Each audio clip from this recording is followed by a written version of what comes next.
ఈ ఐపీఎల్లో పేరున్న జట్లు తడబడుతూ సాగుతుంటే Rajasthan Royals, Kolkata Knight Riders, Lucknow Super Giants నిలకడగా విజయాలు సాధిస్తున్నాయి. రాజస్థాన్, కోల్కతా ఆడిన మ్యాచ్లన్నీ గెలిస్తే ఓటమితో సీజన్ ఆరంభించిన లక్నో హ్యాట్రిక్ విజయాలు నమోదు చేసింది.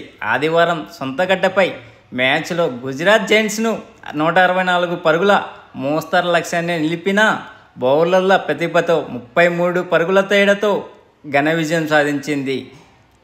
లక్నో స్టానిస్ బ్యాటింగ్తో సత్తా చాటితే ఠాకూర్, కునాల్ పాండ్యా బంతితో విజృంభించి జట్టుకు ఘనమైన విజయాన్ని అందించారు. లక్నో సూపర్ జైంట్స్ మరోసారి ఆల్రౌండర్ ప్రదర్శనతో అదరకొట్టింది. బ్యాటింగ్ కష్టంగా మారిన పిచ్చుపై ఆ జట్టు 33 పరుగుల తేడాతో గుజరాత్ జైంట్స్ను ఓడించింది. మొదట స్టానిస్ 58, 43 బంతుల్లో 4 ఫోర్లు, 2 సిక్స్లు, అలాగే దీనికి తోడుగా పురాన్ 32 నాటౌట్గా నిలిచాడు. 22 బంతుల్లో 3 సిక్స్లు కొట్టాడు.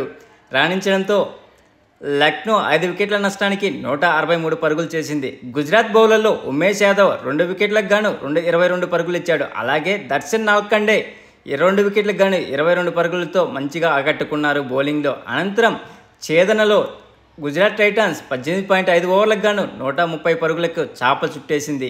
సాయి సుదర్శన్, తమిళ కుర్రాడైనటువంటి సాయి సుదర్శన్ 31 పరుగులు, 23 బంతుల్లోనే 4 ఫోర్లు సాధించాడు. ఇతనే టాప్ స్కోర్ కావడం విశేషం.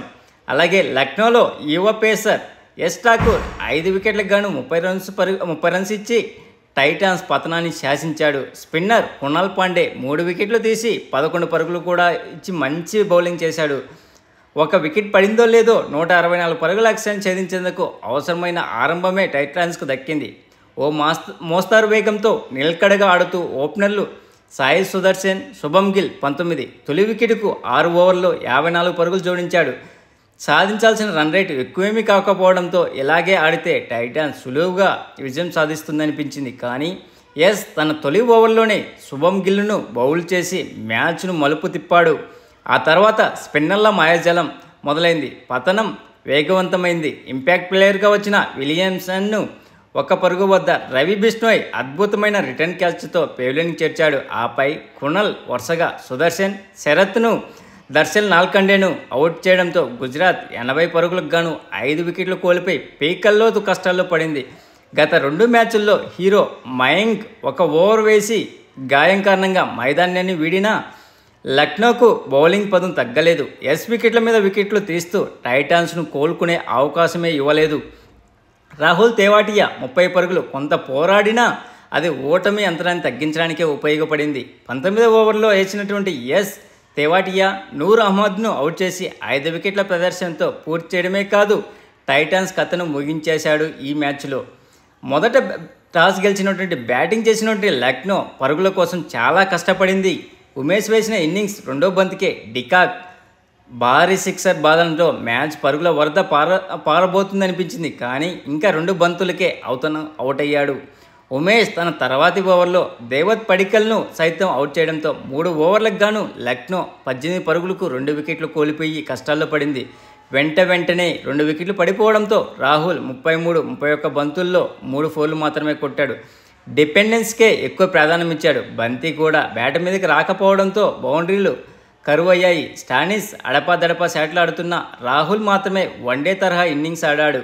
12 ఓవర్లకు గాను 88 పరుగులే. దర్శన్ నాల్కండే వేసిన తర్వాతి ఓవర్లో రాహుల్ అవుట్ కాగా తర్వాతే స్కోర్ వేగం పుంజుకుంది. దర్శన్ బౌలింగ్లో 2 సిక్స్లు బాది టాప్ గేర్లోకి వెళ్ళిన స్టానిస్ అతడికే వికెట్ ఇచ్చేయడంతో లక్నోకు ఎదురు దెబ్బ తగిలింది. 16 ఓవర్లో కలిపి 12 పరుగులే రాగా 17వ ఓవర్లో 126 పరుగులు ఉన్నవి. అయితే పురాన్, బదోని దాటిగా ఆడంతో లక్నో స్కోర్ 160 దాటింది. అంతేకాకుండా మరిన్ని కొన్ని విశేషాలు ఉన్నవి. అవేంటో ఇప్పుడు చూద్దాం. ఐపీఎల్లో గుజరాత్ చేసినటువంటి 2వ అత్యల్ప స్కోర్ ఇదే. లక్నోపై 130 పరుగులకు ఆల్అవుట్ అయింది. గతేడాది ఢిల్లీపై 125కు 6 వికెట్లు మాత్రమే చేయగలిగింది. ఐపీఎల్లో గుజరాత్ 2వసారి మాత్రమే ఆల్అవుట్ అయింది. గతేడాది తొలి క్వాలిఫైర్ మ్యాచ్లో చెన్నైపై 157 పరుగులకు ఆల్అవుట్ అయ్యాగా ఇది 2వసారి. లక్నో తరపున అత్యంత గణాంకాలు నమోదు చేసిన 2వ బౌలర్గా ఠాకూర్ గుజరాత్పై 30 పరుగులకు 5 వికెట్లు తీశాడు. గతేడాది ఢిల్లీపై మార్క్వుడ్ 14 పరుగులకే 5 వికెట్లు తీశాడు. గుజరాత్పై 5 వికెట్లు తీసిన మూడో బౌలర్గా యాష్ ఠాకూర్ నిలిచాడు. అంతకుముందు ఉమ్రాన్ మాలిక్ 5 వికెట్లకు గాను 25, భువనేశ్వర్ 5 వికెట్లకు గాను 30 పరుగులు ఈ ఘనత సాధించారు. వీళ్ళిద్దరూ హైదరాబాద్ బౌలర్లే కావడం విశేషం.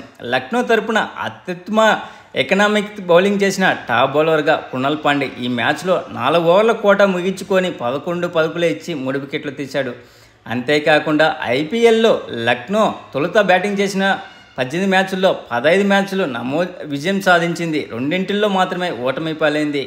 ఒక మ్యాచ్లో ఎలాంటి ఫలితం రాలేదు. కనీసం 160+ స్కోర్ చేసిన 13 మ్యాచ్ల్లో లక్నో విజయం సాధించడం విశేషం. ఇది ఫ్రెండ్స్ ఈ మ్యాచ్లో ఉన్నటువంటి హైలైట్స్. ప్లీజ్ ఫ్రెండ్స్ లైక్ చేయకపోతే లైక్ చేయండి, కొత్తగా వచ్చిన వాళ్ళు సబ్స్క్రైబ్ చేయండి. Thank you. Signing off your Mahindra.